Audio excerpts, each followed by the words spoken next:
Log on, tune in, find out. Another good idea from Cambridge. You who will talk on vector bundles on the algebraic 5 sphere and punctured affine 3 space. Okay. Thank you, Professor Neustadt, for the invitation, and it's a great honor to speak here. And thank you for coming to the talk.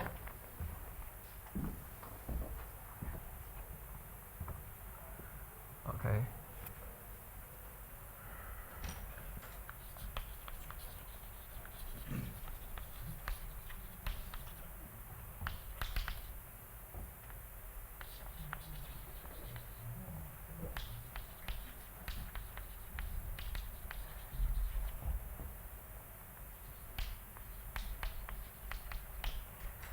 Okay.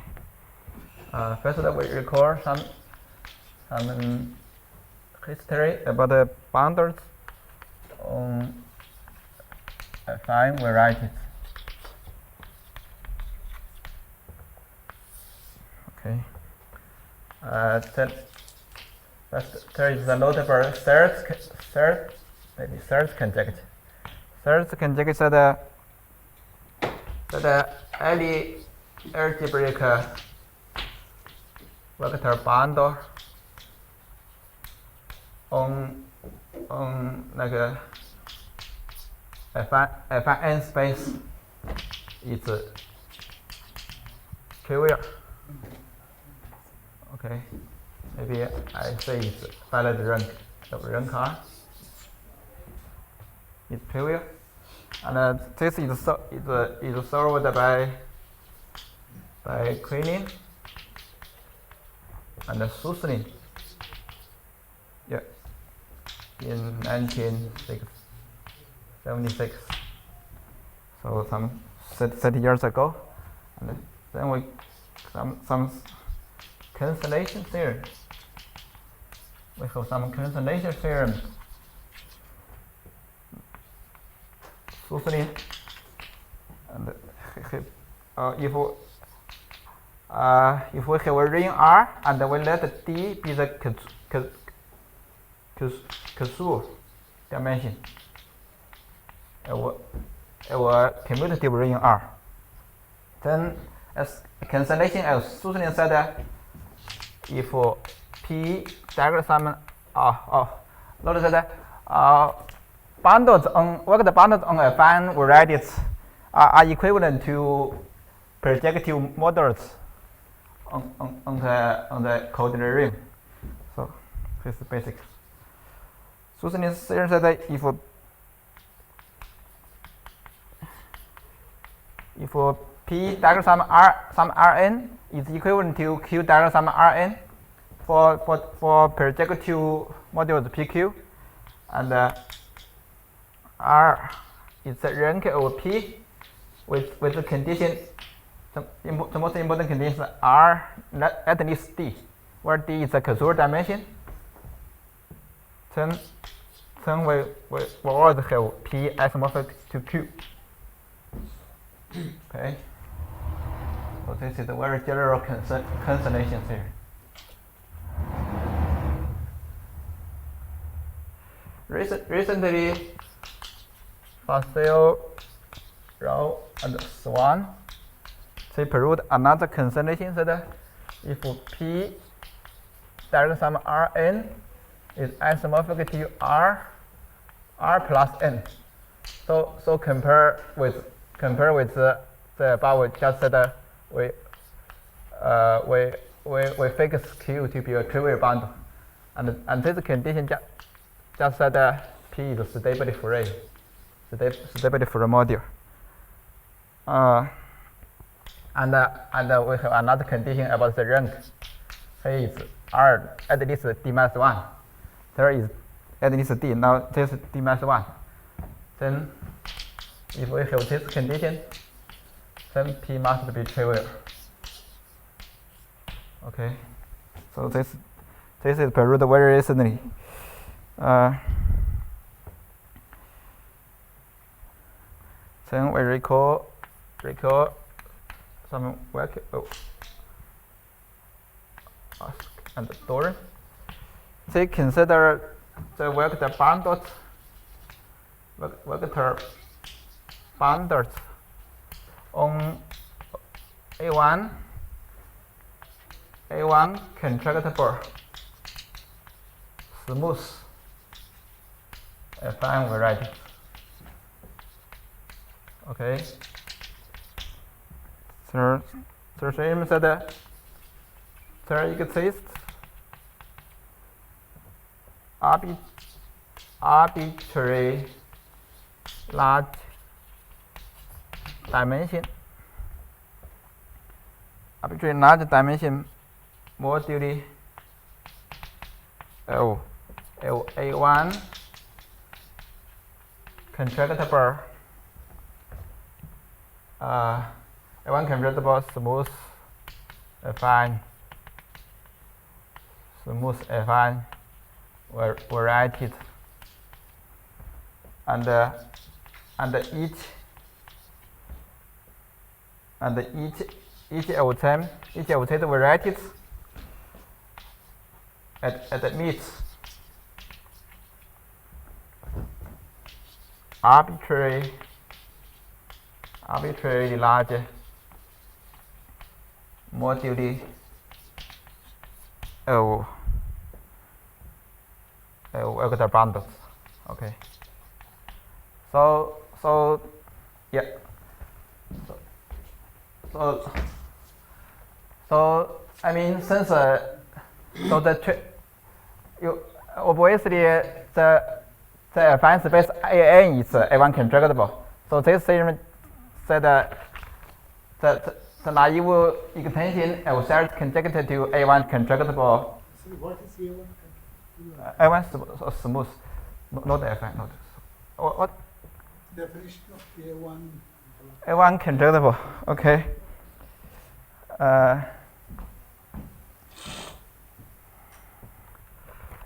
Okay. Test some notion in A1 homotopy theory.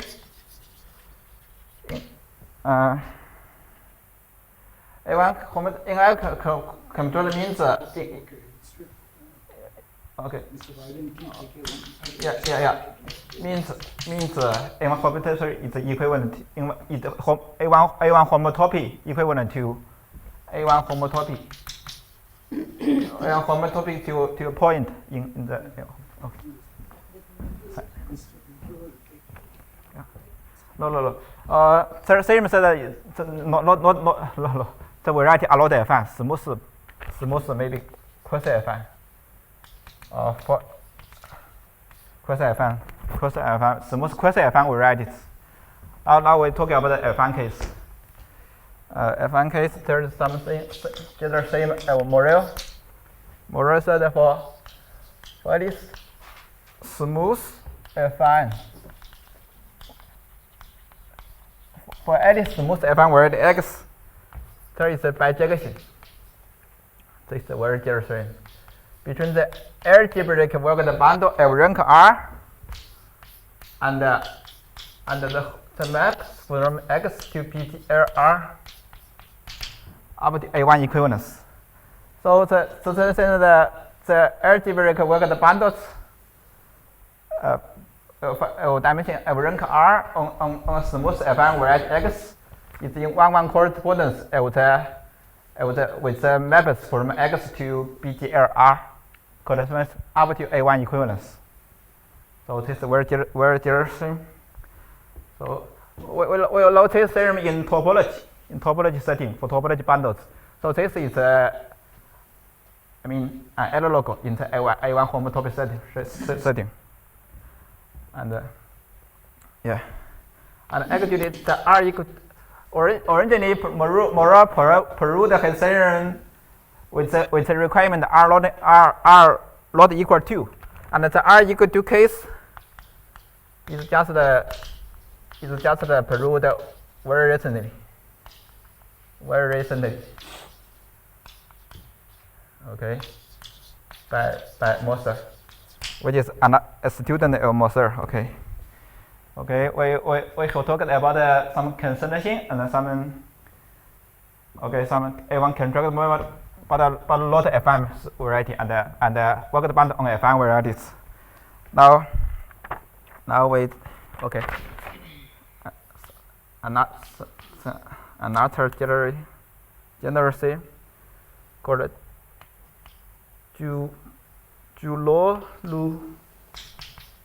Thomason homotopy number. You know some homotopy number? It said any quasi. So it's a very general statement. Any quasi projective smooth variety is A1 homotopy. Is A1 homotopy equivalent to an affine variety? Okay, this is a very general statement. Any quasi-affine smooth variety, quasi-projective smooth variety is A1 homotopy equivalent to an affine variety. Moreover, the equivalence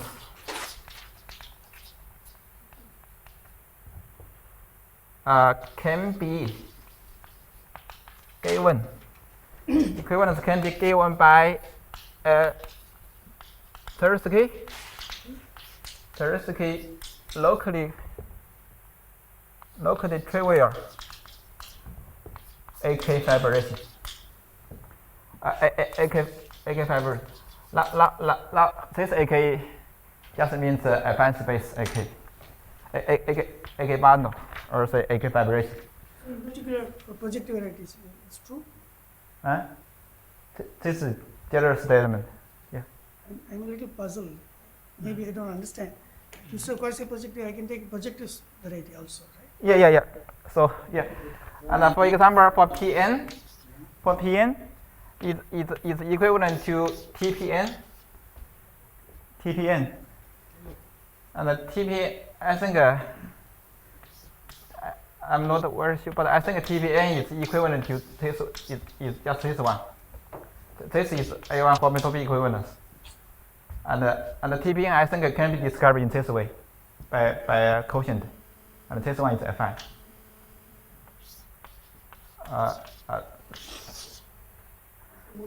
This one I'm not very sure, but anyway, TPN it is isomorphic to some affine variety. Okay. I think just this, but I'm not quite sure. What do you mean by isomorphic? TPN can't be isomorphic in that way, right? Yeah, I think TPN. No, there he is saying actually, but that cannot be because the zero section is there. Oh, let's see. Zero section is a compact variety, so how can it be affine? Okay. What is so TPN is not an affine variety, so what is isomorphic? Of the A1 homotopy equivalence, maybe. But it is an affine bundle. No, Right? No. For example, TP1, this is bundle. TP1 is this I'm sure TP1 is equivalent to SR2 quotient the diagonal subgroup. Equivalent in this sense. A1 homotopy, A1 homotopy. You mean? Yeah, at least. It's not isomorphic to this, definitely, because it contains P1. I think in this case it's just equal. Not? Right? No, it contains P1, right? Okay, so I'm okay. So A1 homotopy. I'm okay.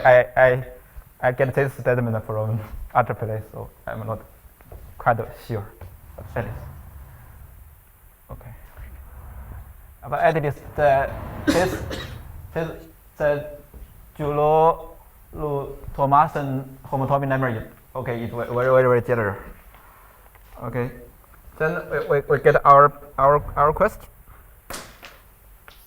Wait, this with this with Joule-Thomason homotomic number and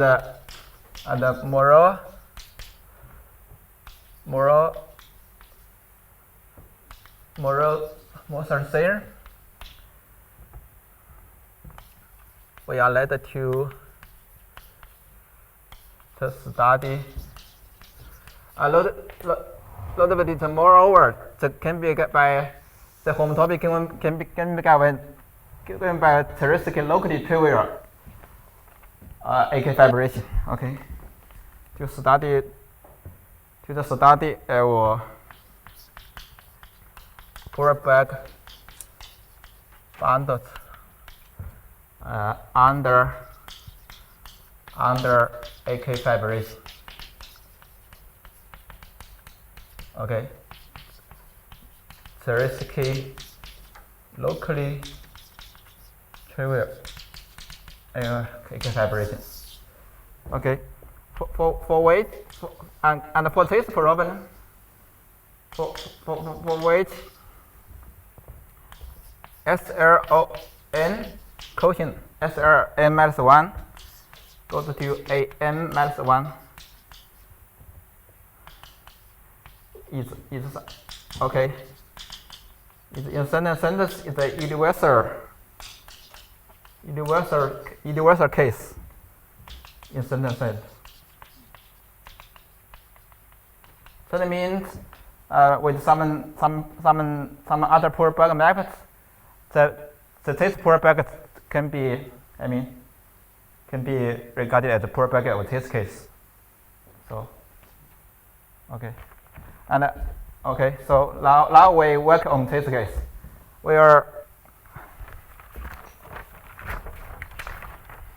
We study the Pullback bundles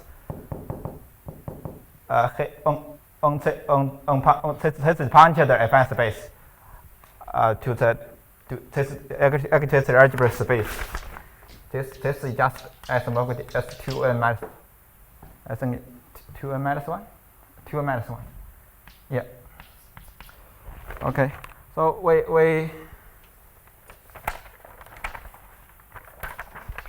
okay. So we are talking in n equals 3 case. Okay. And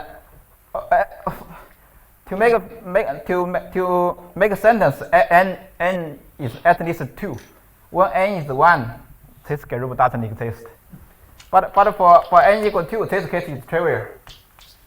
This case is trivial. When n equal 2, all bundles here and here are both trivial. So nothing we needed to say. And okay. But retards we presented that below. Hold for alien with a little modification.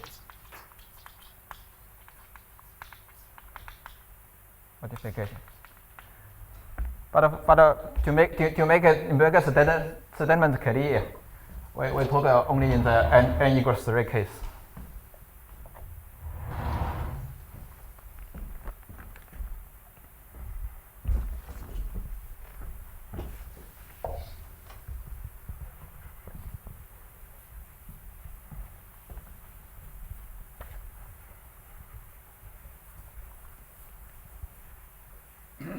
So this is your definition of the n2n minus 1 split? No, this is not the definition. I talk in this, okay. I talk how when n equals 3, how is equivalent to S5, okay.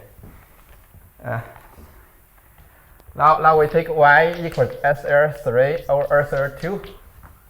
Next it's over C over any other almost and P equals P2. Okay, we write it here. So SR3 over SR2 go to the 3 minus 0 and go to P2.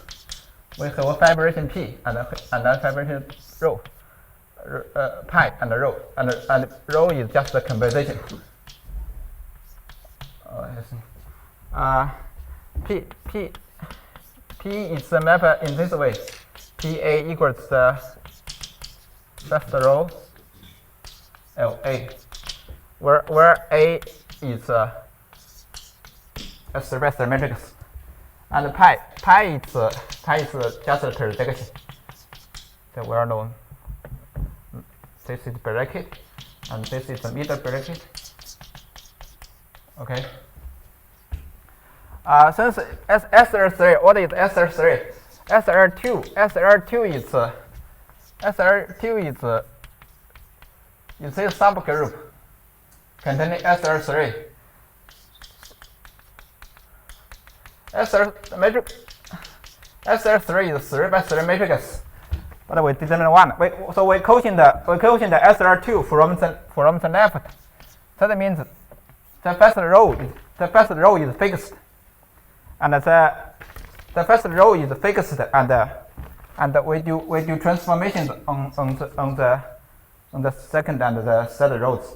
So and this map P just mapped to the first row. So the P actually is mapped from the quotient to C3 minus 0.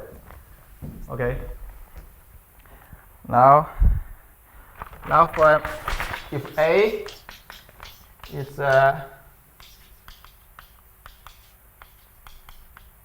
A21, A22, A23, S1, S32, S33. Okay, let this be answer 3. We let x equals A11, x0, this is x0, x1, x2, and then we already define y0. Y0 then is A22, A33 minus A23, A32. That is the determinant of this part. And y1 is A23, A31, A21, A33. Lastly, Y2, A21, A32, minus A22, A33. Then the quotient, this quotient can be described. The quotient is just this set with an equation sigma xi yi goes to 2. Sigma xi yi equals 1. Since the matrix has determined 1, and actually, okay, the modular quotient A2. I mean, the modular quotient A2, we load the first row and the second row are not fixed, but the numbers y0 to y2 are fixed, and actually this quotient can be identified with this set, and then we can say this one is just the equation for the space. I mean, since our coefficients is complex numbers, this equation is equivalent to this equation. Okay, so it's just under some change of coordinates, so it's just a space. Okay. Now then we give some notation. Let R equals the coordinate y. Coordinate y is a space. So it's just say x0, x1, x2, y0, y1, y2. Quotient 1 equation. 1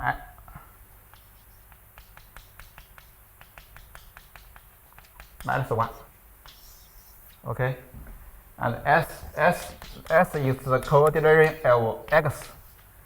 Okay, x is just the punched 3 space, so it's the same as C3. So it's the same as say x0, x1, x2, and R contained in S in the obvious way.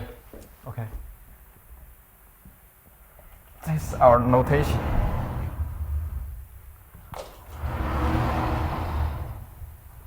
One more notation.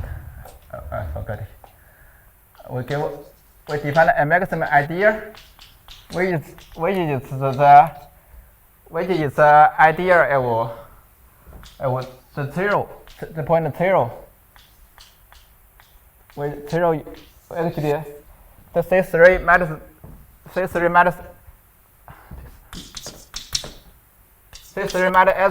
has only one point, which is just the 0 point. And the 0 point, the maximum idea corresponds to 0 is just idea x0, x1, x2.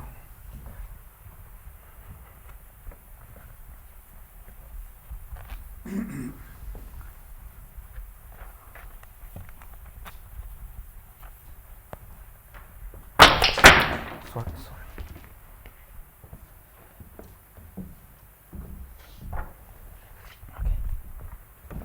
Okay. This is some notation. Then we talk about how do you construct the examples.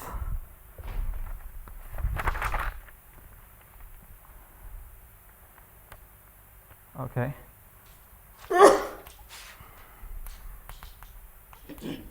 To construct the example, we define an inverted E, and we construct some resolution.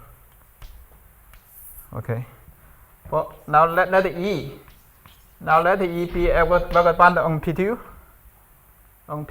maybe IP, and then we define ME, which is the diagram of H0 E tensor OP2N, where n goes to all integers. OP2N is just I think everyone knows. OP2N is just OP21 power n. OP21 is the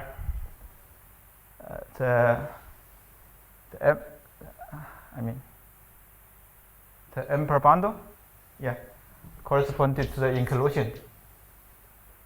Okay.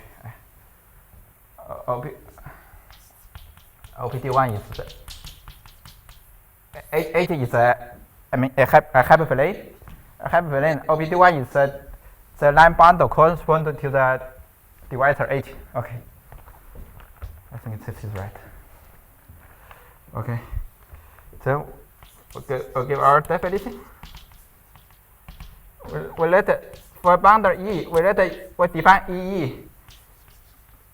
By this way, we require EE plus the rank of E equals the minimal number of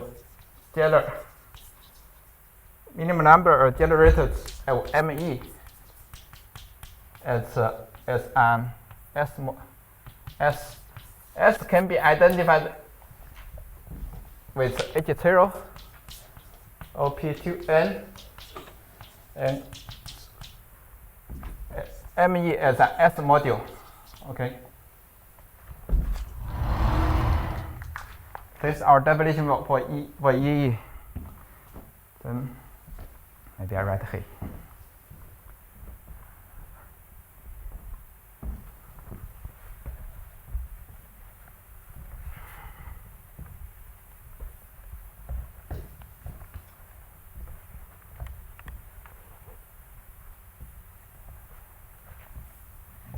So this definition is very simple. Just define it as a number of generators. But we need to subtract the rank. Then we have a theorem.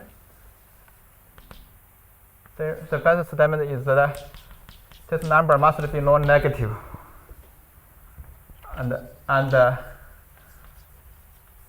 the following conditions are equivalent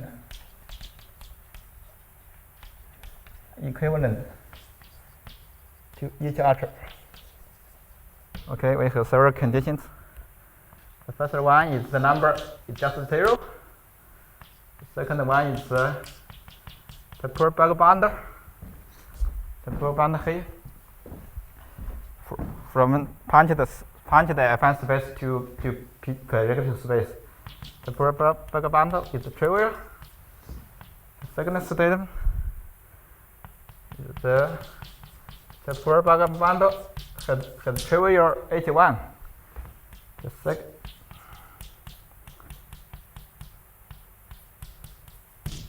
set is H1, En is 0 for any n.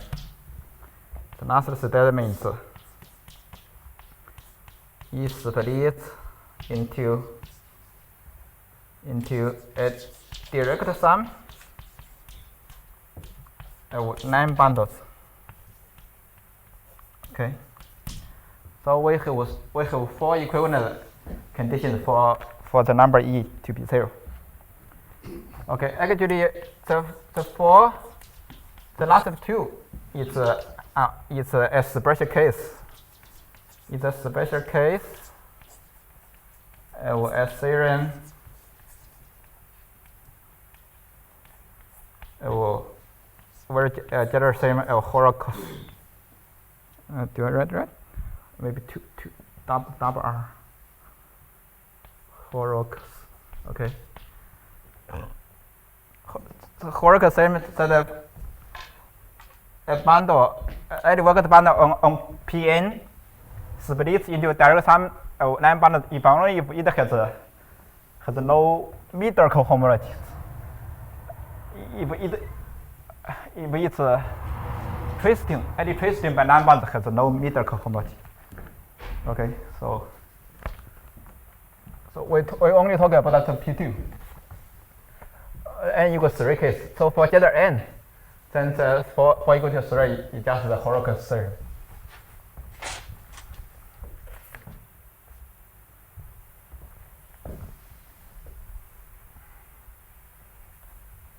So by this theorem we know when the pure bundle is trivial. And the obvious property is that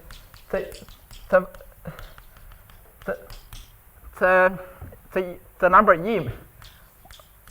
No, this is not obvious, but it's right. Okay, maybe we can say this is another proposition.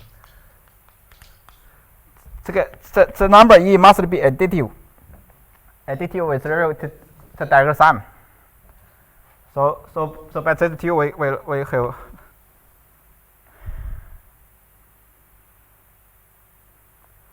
corollary. Let E be a bundle on P2 with the positive number E. So that just means the pure package is not trivial.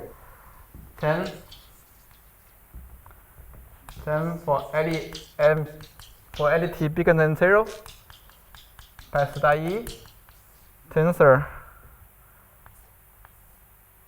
OPT. Okay, I just want to mean trivial bundle. Maybe OPT. It's not trivial. I mean, this one is the same as pi star E tensor. The t copies of the trivial bundle. It just means if the number E is bigger than 0, then pi star is not stably free. Yeah.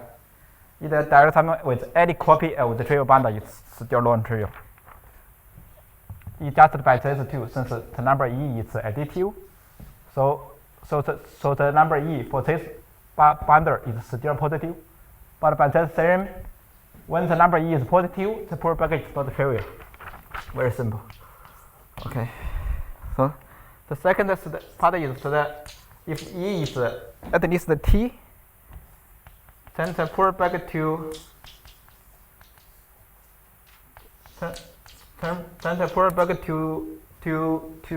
y. Y is the sphere, which is the same as star E times or y t. This one will become trivial. Okay, so if t is at least the E, then the pure bracket will be trivial. So this just so by this we know派4大1 no 派4大1 direct sum OXE and OXE plus R. These two bundles give our examples.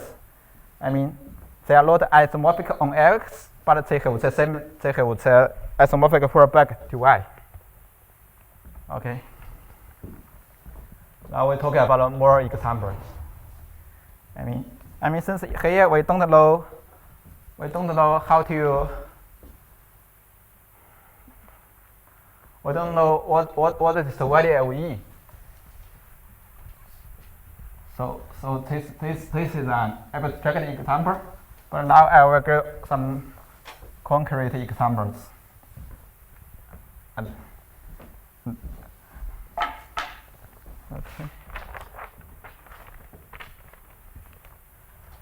So we talk about more precise examples. Okay. Now we first to talk about this, we need to first introduce the notation called unimodule row. Okay. Unimodule row.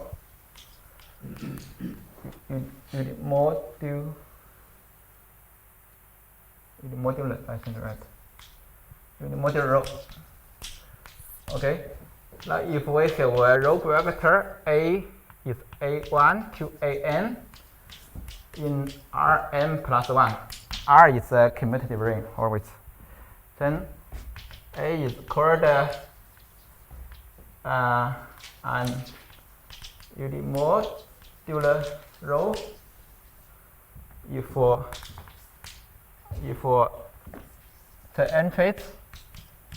entries from A0 to N generate the ring R. Okay. This is unimodule row. And then we talk about the computable. And unimodular row A belongs to the Rn plus 1 is called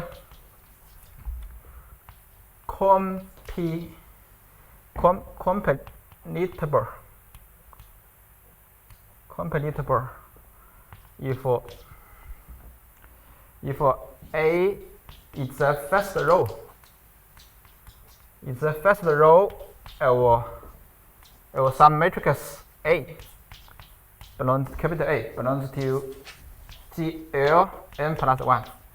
I mean, now usually the R is a very large commutative ring, so GL n plus 1 R.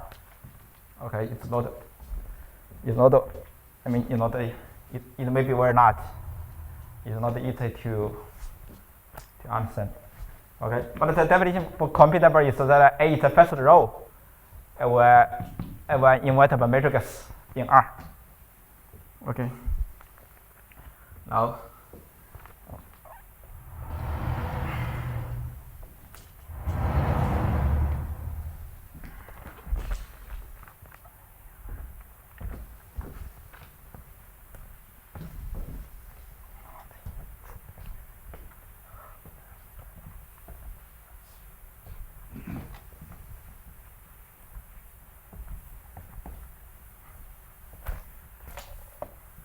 now we talk about some results on unimodule rows. Okay. Now we give R is our coordinate for the sphere, for the 2n minus 1 sphere. Okay.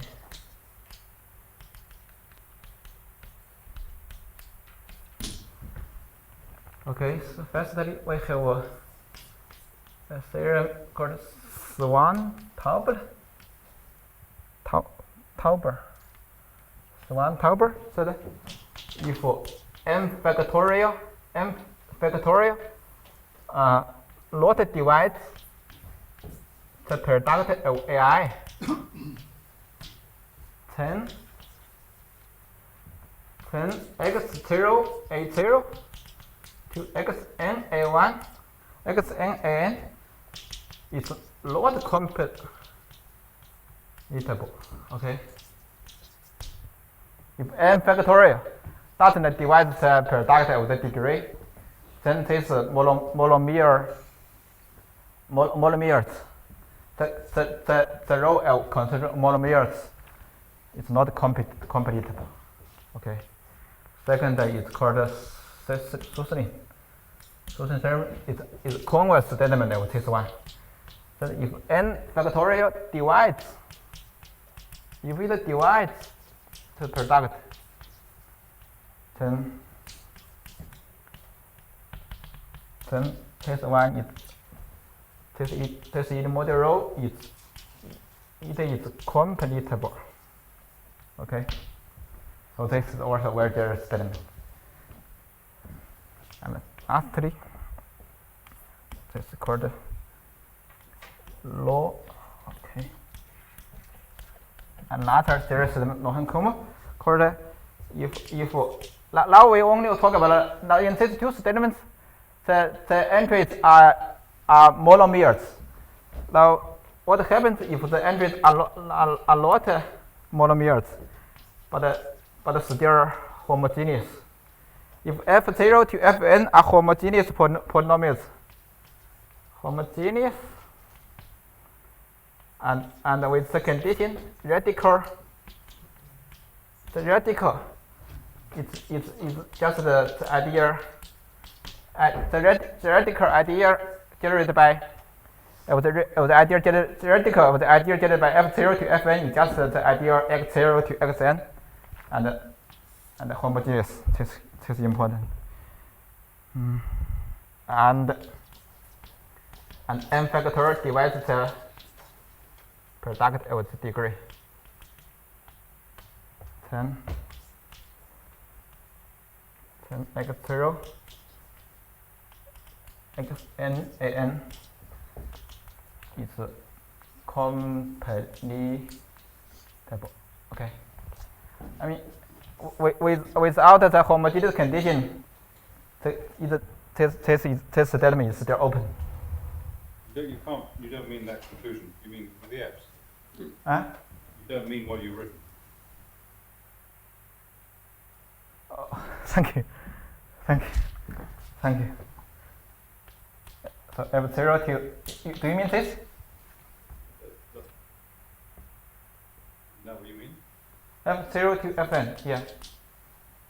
Now f0, fn to fn are homogeneous polynomials. Yeah. And we consider the row in, we can consider they are elements in R. In Rn plus 1.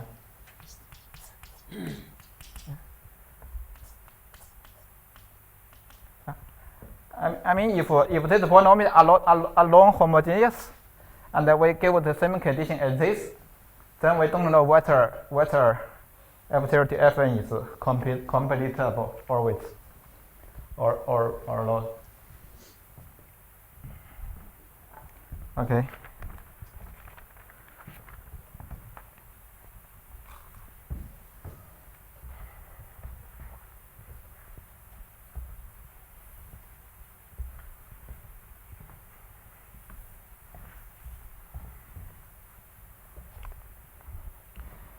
So now we give a property. If E is a bounded on Pn, now we don't. Okay, this statement for Pn or P2 is the same. With rank E, rank equals R, and we give a condition for the E. We require the E to be 1. Then we have an exact sequence. 0 goes to OPN, B goes to direct sum, OPN, BI, I from 0 to R goes E, yeah. if the number e is just 1, then we have an exact sequence like this. Moreover, the number b 0 to br and the methods specified are determined by the boundary E periodically. Okay. So this is not an arbitrary resolution, but they are determined by the boundary E. Okay. Moreover, we also have a convex rhythm like this. Convex rhythm like this. Like if we have a f0 to fr, if okay, maybe I write it not in this way. I change the writing a little bit. Okay. If a0 to ar up and b is less than b is less than LBI. Okay. But this we are help. But because one were implemented. Okay. If we have r plus 1 positive numbers, positive integers, okay, and for each ai we have so this is one just a polynomial. Since we know h0 opn ai just the degree, I think it's degree ai polynomial. Then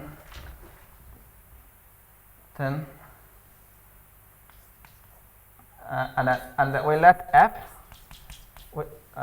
I did it phi.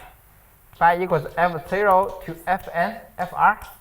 So we have a map from the trivial bundle OPN to diagram OPN AI I from to 0 to R. So the map is just f0 fr. Okay. Then we have a map phi. Let phi be this map. Then we have phi is an injection. There is a very simple condition for when phi is an injection. Phi is an injection if and only if very simple. The radical is equal to the radical generated by x0 to xn. And also we can say if only if the intersection of the tail locus in Pn is empty. Okay. So by this theorem, by this proposition, we know the map phi determines the boundary E. But by this proposition, we know how do you construct such a map phi. But at here we fix B to be 0. It doesn't like it.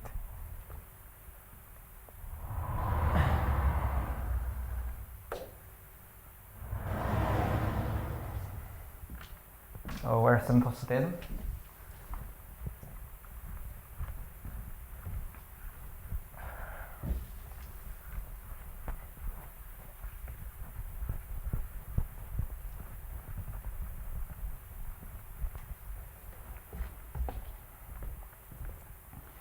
So finally, now we're still talking about the bundles on P2. For on N, the statement is a little more complicated. If E is a bundle on P2, You mean by phi is an injection? You mean pointwise? right? Injection as a map of shift or as a map of worked bundle. Pointwise injection. You mean, so the co-kernel is locally. Yeah. The color is 0. Color is 0. Yeah. Color is 0 as a shift. Huh? So you want it to be a sub-bundle, not just. Yeah, sub bundle. Yeah, sub bundle. Yeah. Co-kernel to be a vector bundle. Yeah. So I just use this way to construct use the co-color to construct the bundle E. Yeah. You want E to be a vector bundle. Yes. You Oh, yeah. You phi is point. Yeah. So we require the co-color. Co-color phi is the vector bundle. Yeah, this is the equivalent. Yeah. So we just Thank you. I should mention co-color is vector bundle. Thank you. Okay. Now if E is a vector bundle on P2, E is not known with E equals 1, then the first part, when rank E is at least 3, then the row star E is always trivial. The row star E is perfect to the space.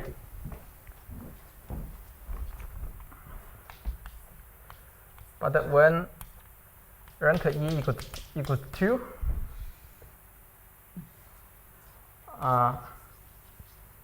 there exists continuous, I should say moduli, but it's the same. Continuous families just means positive dimension of modulus. I will long isomorphic E with row star E trivial. Okay. So we have corollary by the second statement. For any positive number R, for any R bigger than 1, there exists a vector bundle E on P2 with pi star E non-trivial and row star E trivial. So the pi star E and OX rank E. So these two bundles are long isomorphic. So they are long isomorphic on X, but pull back to isomorphic bundles on Y. Okay. So this is another statement. And obviously, when R equals 1, the R1, so the line bundles are all trivial, so we can't say too much. Okay. How is this a corollary? Because the theorem doesn't involve pi star. Huh? The statement of the theorem does not appear to involve pi star at all. Is that right? Yeah, pi star is by the first theorem I said before. Okay. But when I define the invariant E, so the pi star is very difficult. It's easy to speak. When the number E is bigger than 0, the pi star E is not trivial. Yeah. Thank you. So the more difficult is how to say about row star E. Yeah.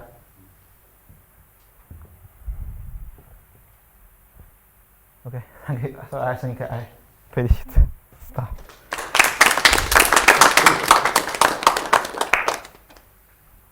Any questions?